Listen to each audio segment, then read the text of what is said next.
Hello everyone, this is an analysis for natural gas. Starting it off on the daily time frame, just wanted to point out that it looks like we do have an inverted head and shoulders pattern here, and we did fail to hold that trend line, but grand scheme of things, not terrible.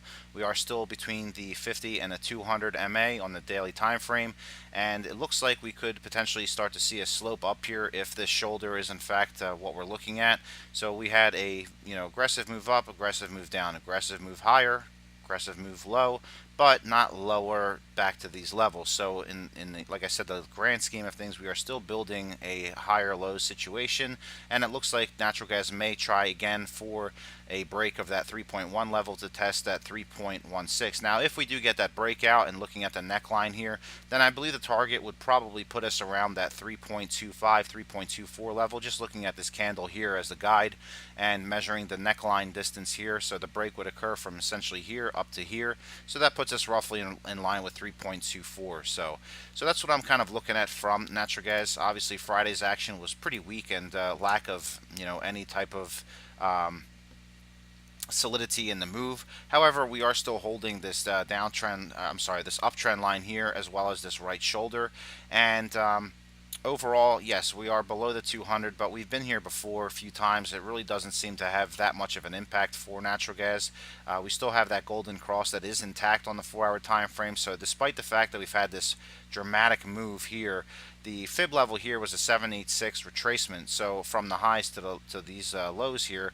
So essentially with the 786, you usually do get a bounce. So this late activity sell-off here was probably on light volume. I haven't looked at it, but I'm thinking that we still see that bounce back up to at minimum 3, and then potentially a little higher to the 303, and then we'll see if this level holds, or if we're just going to blast off like we did before up to the 50% fib, and then higher to the 38.2 around 305.6. So that's what I'll be essentially looking for. I am looking for higher. If this level does fail to hold the 786, then that would be disappointing, but also technically speaking, it would not be very good for the overall look of things here, unless the price kind of did a quick takedown to here and then got itself back up to here.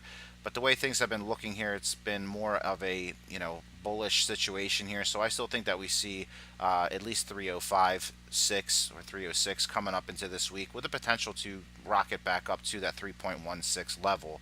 And then looking at your hourly time frame, you're obviously going to have some resistance here near this 50, around 3.01 area, and then 3.025 as well. But all things considered, we still need to see that bounce off the 786. I still think that we'll get it. My moving averages have essentially done a bullish cross here, and also have performed a bearish cross here. So with all things considered here, it looks like possibly a triple bottom confirmation, and then a bounce back up higher to around that 3 level, and then further upwards. So again, looking at your 4-hour time frame, you want to see that the price continues to get back above this 200, get back above this 3 mark, and then higher and higher up to, at minimum, this 306 level, which will be this uptrend line here, which we usually see a little bit of resistance just looking at the past here.